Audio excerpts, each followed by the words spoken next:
Aquí seguramente hay un público unos espectadores muy calificados. Igual no está nunca de más que echemos un poquito para atrás y pensemos un poco el contexto en el que estamos parados, ¿no?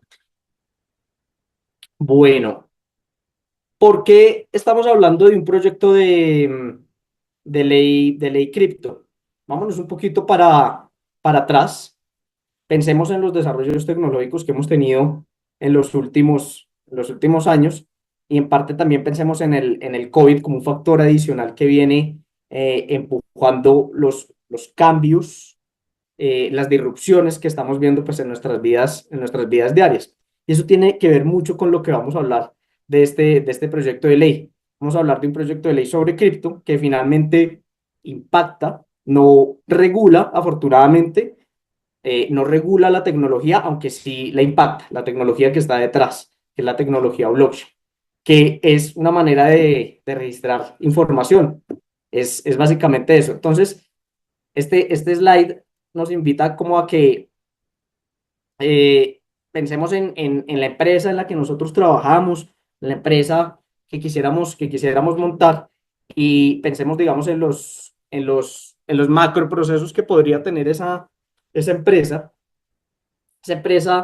de lo que sea que ustedes quieran, un retailer, un negocio B2B, lo que sea que ustedes quieran, tiene unos macro procesos. Digamos, podemos clasificarlo así, un macro proceso de adquisición, vamos a salir a conseguir clientes y vamos a vincularlos.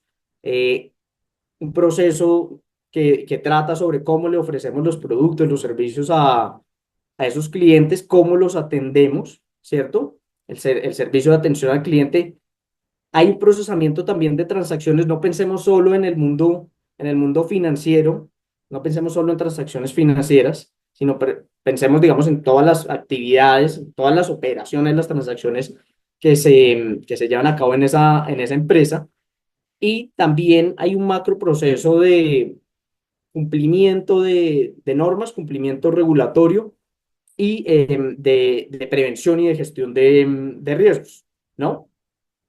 La infraestructura que viene detrás, digamos, de cada uno de esos procesos, es una infraestructura eh, física, cada vez menos, y más bien cada vez más tecnológica que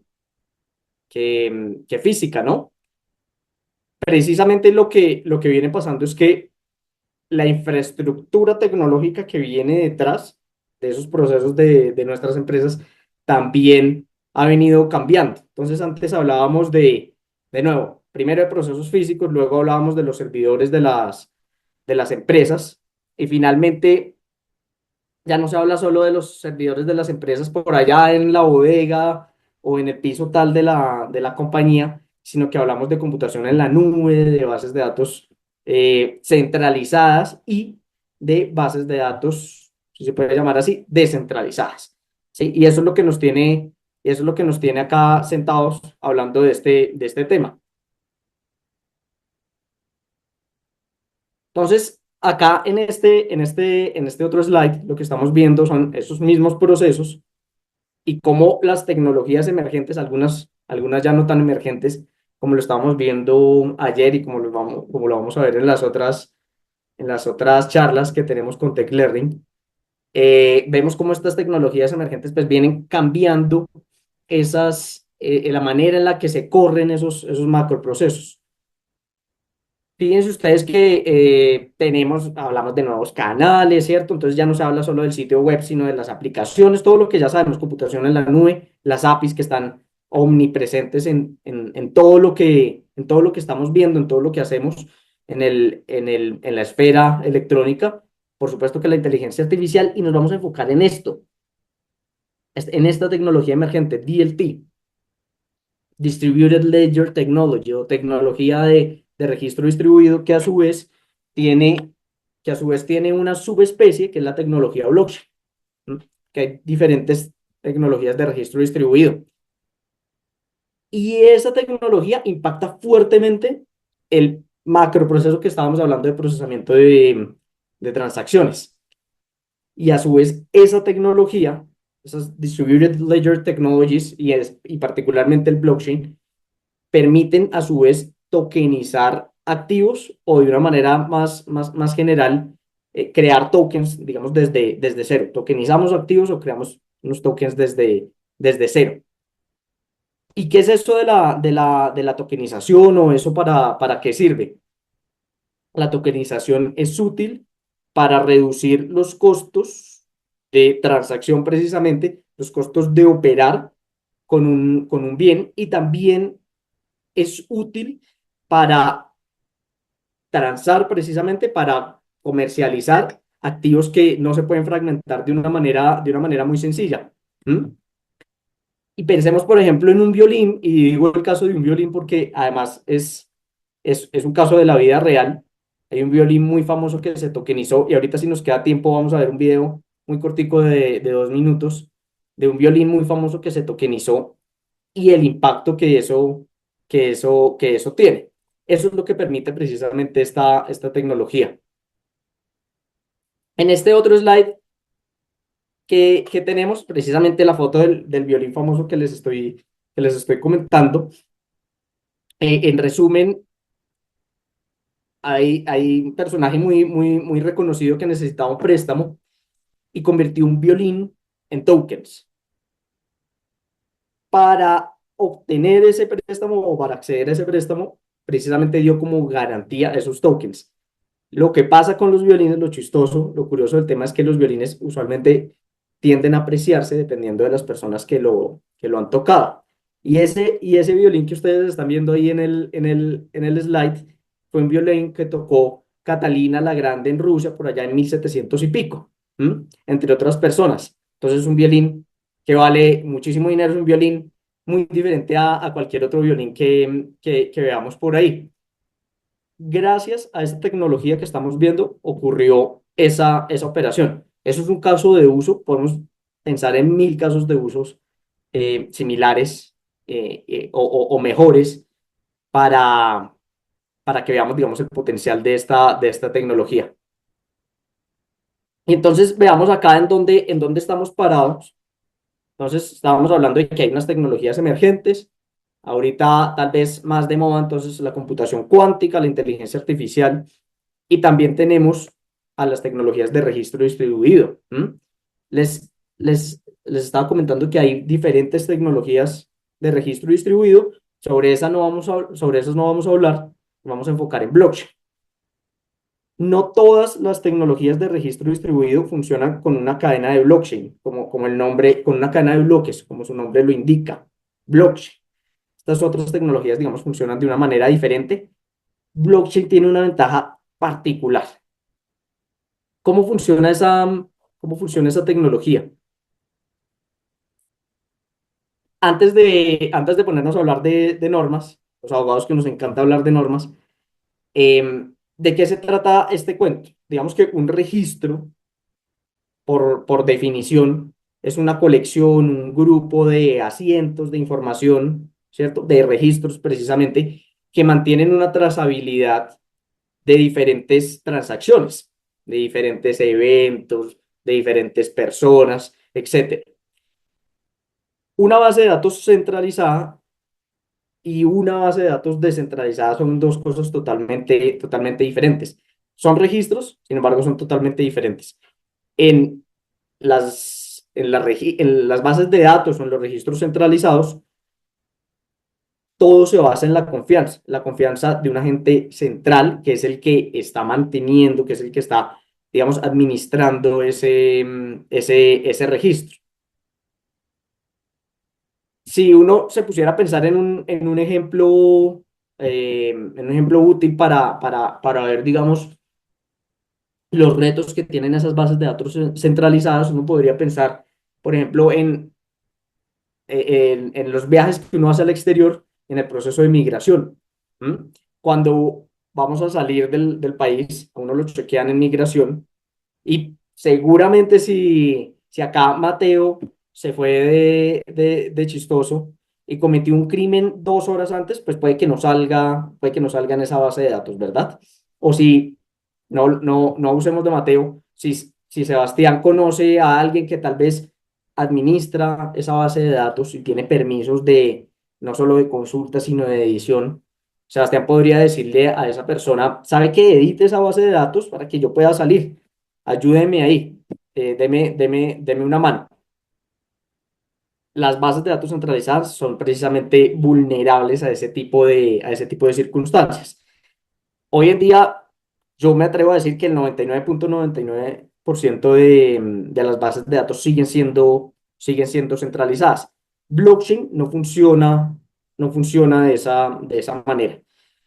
Las bases de datos centralizadas, por lo que estamos diciendo, precisamente son un ataque, un foco muy interesante de ataques, son un target muy bueno para ciberataques, para la manipulación de la información, para el fraude. El ejemplo más sencillo que uno se le viene a la mente es el de los estados financieros, la manipulación de los estados financieros. Digamos que eso no debería ocurrir porque confiamos en las personas que preparan, que mantienen esa información. Sin embargo, es una realidad que se pueden, digamos, manipular en ese sentido. ¿Mm? No sé si hasta ahí hay alguna pregunta, Mateo, tú nos diriges. ¿Vamos avanzando o finalmente dejamos un espacio al final? Si quieres podemos continuar y al final, si alguien tiene preguntas o si van surgiendo preguntas, las pueden ir haciendo en el chat y las vamos resolviendo. Súper. Registro centralizado es lo que estamos viendo a sus izquierdas, ¿no? Tenemos acá un administrador, alguien que mantiene ese registro y terceros que pueden acceder a ese registro como tal. Si uno piensa un poco en, en la nube, ¿no? Cuando uno le comparten información por la nube, uno le dice, por favor, me compartes acceso. Fíjense ustedes que uno de manera remota está accediendo a un archivo que de todas maneras se mantiene, se administra de manera centralizada, ¿cierto? Que yo acceda a un Drive, a un Excel en Drive que nos compartió Alejandro, Marcela, no quiere decir que estemos hablando de un sistema descentralizado, no. Estamos accediendo de manera remota a un archivo que se administra, que se mantiene de manera centralizada, ¿sí? En cambio, en los registros distribuidos, que son los que salen que son los que salen a la derecha, tenemos que precisamente cada participante en la red tiene tiene una copia actualizada de la información, pero de manera distribuida. Entonces, imaginémonos que todos tienen un papel, así como este, con una información, y todos tenemos la misma información en tiempo real, todos tenemos un papel con la misma información. ¿Mm? Cualquier inclusión nueva en ese registro se comunica a todos los participantes de la red y todos mantenemos un papel actualizado con la misma información.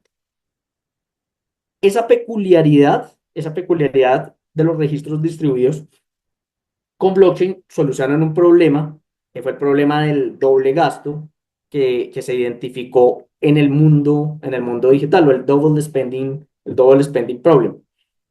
Y ese problema es muy fácil de entender porque en el mundo electrónico en el que hoy en día estamos, cualquiera podría decir, pues sabe que a ese papel que les estaba mostrando, pongámosle el nombre de peso digital, de, como ustedes lo quieran llamar, de plata digital, y en el mundo electrónico en el que las cosas se pueden copiar y pegar, pegar y pegar muy fácilmente y distribuir, pues cualquiera podría decir, llamémosle a esto peso digital y distribuyámoslo, hagámonos rico, hagámonos ricos.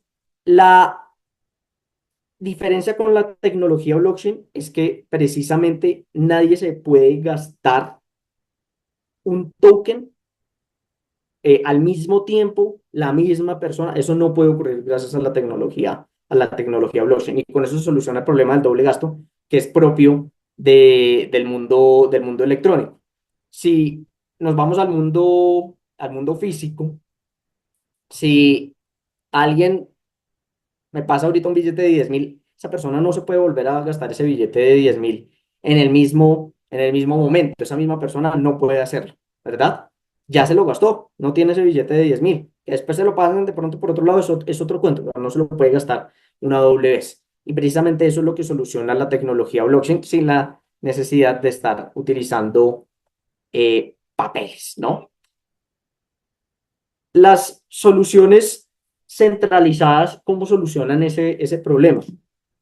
Nosotros en nuestra aplicación bancaria tenemos un dinero que está representado de manera electrónica y cómo estamos tranquilos, cómo nos vamos todas las noches a dormir tranquilos con que la plata que tenemos representada ahí de manera electrónica no nos la van a robar, no se la va a gastar otro, es porque confiamos en un tercero. Y de eso, digamos, se trata todo el montaje que hay detrás de las bases de datos centralizadas. Confiamos en un tercero que administra esas bases de datos. Con la tecnología blockchain no se necesita de la confianza de ese tercero porque todo el mundo tiene una copia distribuida de la misma información. ¿Mm? En este slide, a mano derecha, lo que vemos son dos formas de registro distribuido. Un registro distribuido, no sé si alcanzan a ver, que tiene como un perímetro, como unos candados. Hay registros distribuidos con permisos o sin permisos, permissionless. Básicamente esa es la diferencia. ¿Qué tenemos acá? Entonces, seguimos viendo dónde estamos parados. Hablábamos de las tecnologías de registro distribuido, veíamos que hay varias. Vemos que nos estamos enfocando a su vez solamente en blockchain y vemos las criptomonedas y los tokens no fungibles.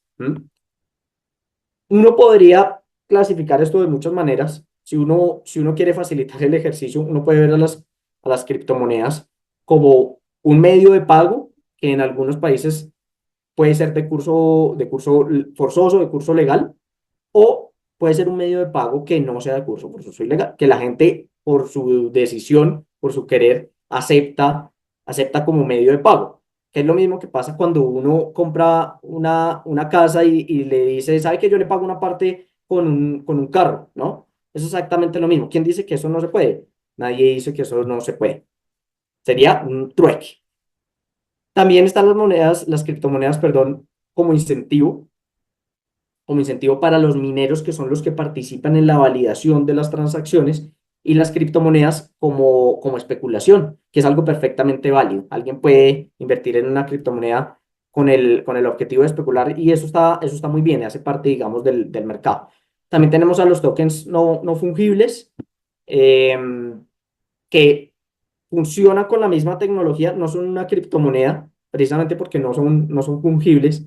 Acá, perdónenme lo abogado un minuto, básicamente un bien fungible es algo que se puede reemplazar por otro bien del mismo tipo y de la misma calidad. Los NFTs suelen ser representaciones únicas, por ejemplo, una obra de arte virtual, pues eso es único, eso no lo puede cambiar por algo exactamente idéntico, como podría pasar con un cuadro, ¿no? Ahora sí, entonces sabemos dónde estamos parados y uno empieza a hablar de las teorías de intervención del mercado y generalmente se habla de que se intervienen en los mercados porque se persiguen, porque las personas en un país, en una sociedad, perseguimos unos valores. Entonces no nos compliquemos, una clasificación muy, muy sencilla de por qué queremos intervenir en un mercado, puede ser porque queremos que los mercados sean justos, porque queremos que sean organizados, que no se cometa el crimen, que se proteja a los débiles cuando lo sean. Para que un mercado no se vea de esta manera, sino que se vea y funcione como lo estamos viendo acá. ¿Mm? Ahora sí, entonces, esto que estamos viendo en esta diapositiva no es una fórmula para intervenir en el mercado, es un mapa, una radiografía. ¿Sí? ¿Qué tenemos? Que puede haber intervención en el mercado lo que dice pues la teoría es que puede haber intervención por supervisión o con la creación de normas, normas de orden legal o normas reglamentarias. Entonces, si nos enfocamos en el tema de normas, podemos ver que hay legislación, regulación, que esas normas las puede expedir el Congreso, las pueden expedir las autoridades administrativas, pueden ser normas puras y duras, escritas, ¿no? O también podemos ver el regulation through litigation, que es una frase muy famosa que se utiliza mucho en Estados Unidos, porque eso fue lo que hizo la Securities and Exchange Commission allá con la industria cripto. Lo que ellos hicieron fue crear unas reglas en los estrados judiciales y creando unos casos en contra de las compañías que se dedicaban a esta industria, que de alguna manera terminaban siendo unas reglas y que era parte, digamos, de lo que venía criticando el mercado, porque no había una total claridad de cuál era la expectativa, sino que la SEC salía a perseguir pues, lo que ellos consideraban que deberían perseguir, ¿sí?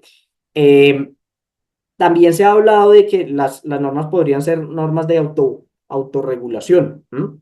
Y en algunos casos hay autorregulaciones obligatorias y hay autorregulaciones obligatorias y autorregulaciones voluntarias como tal. En Colombia, por ejemplo, existe un caso de autorregulación obligatoria. Una ley dice, sector tal, autorregúlese. Eso es una radiografía, digamos, de lo que podría pasar. ¿Qué es lo que tenemos en Colombia hoy en día y para dónde vamos con el proyecto de ley?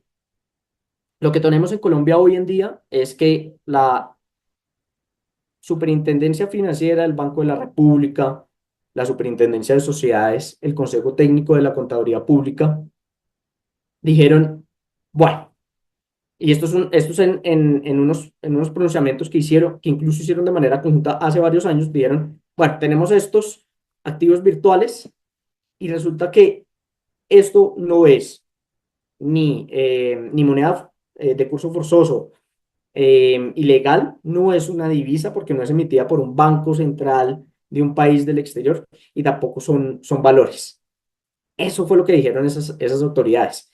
Eso nos deja a todos estos activos virtuales de los que estamos hablando fuera de lo que se consideraría efectivo o lo que se consideraría otro tipo de activo financiero.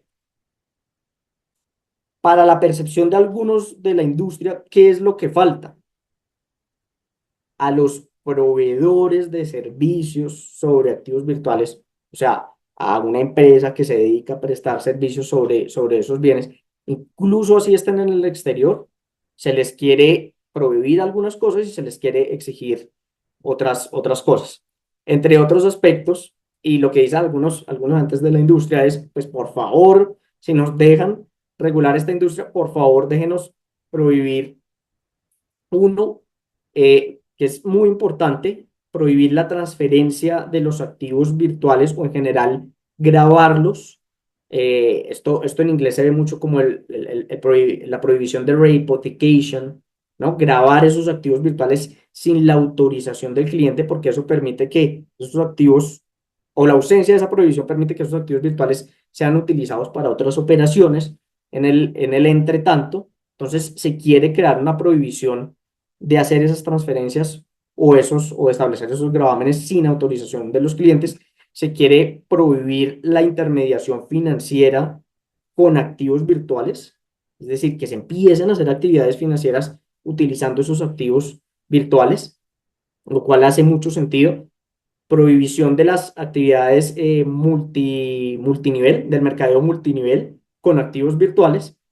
También se quiere crear un registro donde se pueda conocer, se pueda consultar el público, nuestros familiares, nuestros amigos puedan conocer los proveedores de servicios de activos virtuales e información de esos proveedores de diferente índole, información financiera, información de contacto, entre otro tipo de información. Finalmente, si quieren establecer normas de prevención del lavado de activos, de la financiación del terrorismo también, y darle al usuario protección, establecer disclosures de información, disclosures de riesgo, establecer normas que obliguen, establecer programas de privacidad, normas de protección de datos personales y también un par de requisitos operativos. Entonces, eso es lo que se está pidiendo por algunos agentes de la industria en el mercado. Cuando ustedes vieron el post de Tech Learning, había una pregunta que más o menos decía si estábamos listos para regular estas tecnologías. La pregunta tiene entonces dos elementos. El primero es, ¿estamos listos? Yo creería que estamos atrasados. Ahorita de pronto algunos podrán pensar diferente y chévere escucharlos. Y la segunda parte de la pregunta es, para regular esta tecnología, y siempre, nunca está de más decirlo, no hay que regular la tecnología porque la tecnología no es mala por sí misma, no es riesgosa. Siempre serán pues, los agentes, las personas, las empresas, los no juiciosos y los inescrupulosos el problema y no como tal la tecnología. ¿Qué es lo que se hace con la tecnología? Es diferente, ¿no? A la tecnología como tal. Esa ha sido la conclusión de eventos recientes y de los, qué sé yo, ahorita Alejandro nos dice de los 50 eventos en los que puede haber participado, la tecnología no es mala de por sí. ¿Qué rol debe tener el Estado? El rol del Estado seguramente, sin duda alguna, hay que decirlo, es facilitar la innovación, no impedirla. ¿Se tiene que permitir la innovación de una manera segura? Sí, claro que sí, claro que sí. Y la norma, la regulación, ¿cuándo tiene que llegar? Cuando hay algunas fallas de mercado. Esa es digamos, esa es la teoría que comparten muchos y el mercado está lleno, el mercado de cripto está lleno de participantes juiciosos. Por supuesto que siempre habrán unos que no son tan juiciosos, otros que son inescrupulosos como tal. ¿Y dónde está la falla del mercado que se ha identificado? Un problema de información, de asimetría de información. Hay millones de personas que quieren participar en el mercado, hay millones que ya participan. Cuando los que no participan le preguntan a un amigo, un familiar, les pregunta a ustedes porque quiere invertir, pagar, mover valor de una manera más eficiente con un token. Esto sí es seguro. Seguramente ellos se refieren a la fluctuación de Bitcoin, de Dogecoin, de lo que quieran. Sin embargo, la pregunta no es solamente esa, la pregunta también se refiere a qué entidad, qué proveedor de servicios de activos virtuales es seguro, es seguro. ¿Mm? Y ahí es donde está una de las fallas del mercado que se quiere corregir, dando más información. Las personas necesitan saber qué entidad es segura, qué entidad cumple con unos mínimos. Para los abogados siempre es facilísimo decir, no, pues es que las personas tienen que hacer una debida diligencia, un due diligence. Qué persona hace eso? Eh, díganme ustedes si la novia de uno se da cuenta de los defectos de uno, no de manera inmediata, sino a los 2 años. Qué persona hace eso? Aquí hay que decir que hay una labor importante de mercadeo y de educación de cada entidad, de cada proveedor de servicios de activos virtuales. Sin embargo, no podemos pensar que todo es educación y mercadeo, todo lo contrario, porque el mercadeo también lo utilizan los no juiciosos y también lo utilizan los inescrupulosos, o es que no hay pirámides utilizando influencers en redes sociales para crear FOMO, para motivar a que las personas inviertan sí o sí, porque es que si no se van a perder la oportunidad de la vida y la libertad financiera, ¿no? Entonces, el Estado sí debe estar ahí solucionando esa falla. Una de esas fallas, la más importante en el criterio de algunos, es solucionar ese problema de información. Colombia, ya para ir terminando, puede tomar tres caminos. Colombia puede no hacer nada. Colombia puede regular o podría sobreregular. Si no hace nada, el mercado se va a seguir desarrollando. El mercado no se puede impedir porque es que es una tecnología que funciona de manera cross-border, ¿no? Es una tecnología que por sí misma, por diseño, no está determinada o cada funcionar solamente en un país.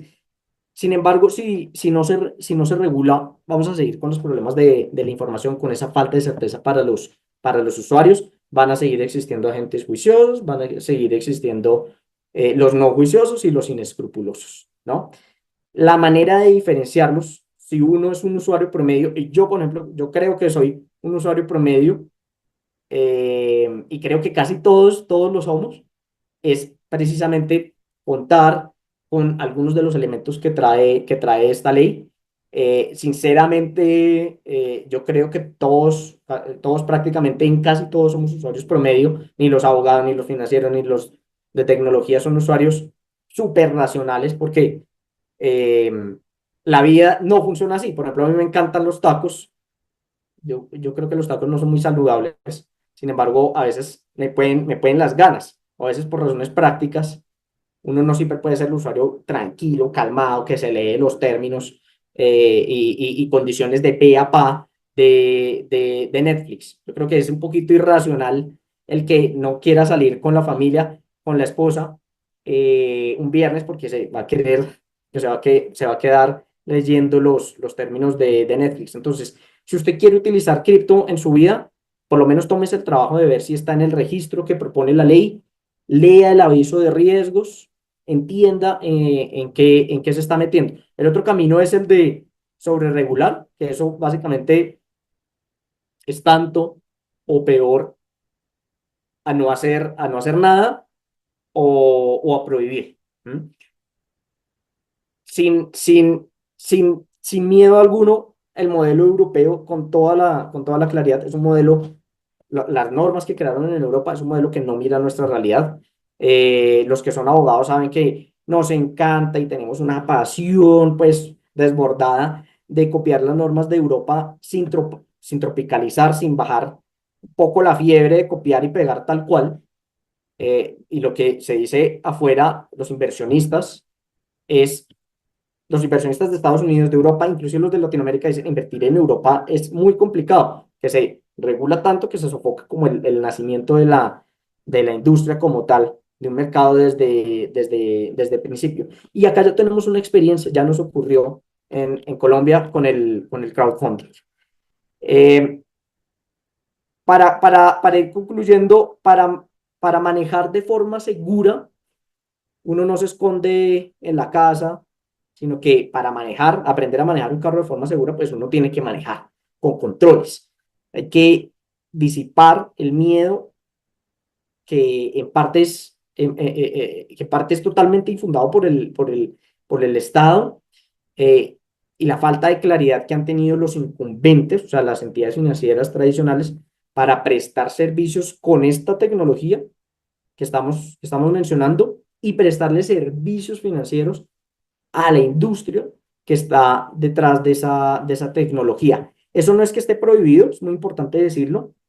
Eso se puede hacer y los agentes más innovadores lo están haciendo. Lo que pasa es que, de todas maneras, el Estado, de alguna manera, ha creado poca claridad y eso termina generando fricción en los negocios. Entonces, regular sin duda alguna, en mi opinión, en la de algunas personas también, en la industria es regular, es lo mejor que podemos hacer, lo podemos hacer mirando nuestra realidad institucional, social, económica, y regularlos también para no quedarnos atrás, inclusive en las recomendaciones de Gafi, el Grupo de Acción Financiera Internacional, o el Financial Action Task Force, que es el International Standard Setting Body por excelencia en materia de prevención de lavado de activos y de financiación del terrorismo. Parte de las recomendaciones dice, por favor, establezca un registro y establezca unas normas. Cuando uno no cumple Gafi, ya sabemos las implicaciones que eso puede tener para un país en materia de relacionamiento externo. Si no, pregúntenle a Panamá cómo le fue cuando estaba en la lista gris, que fuera por otras razones.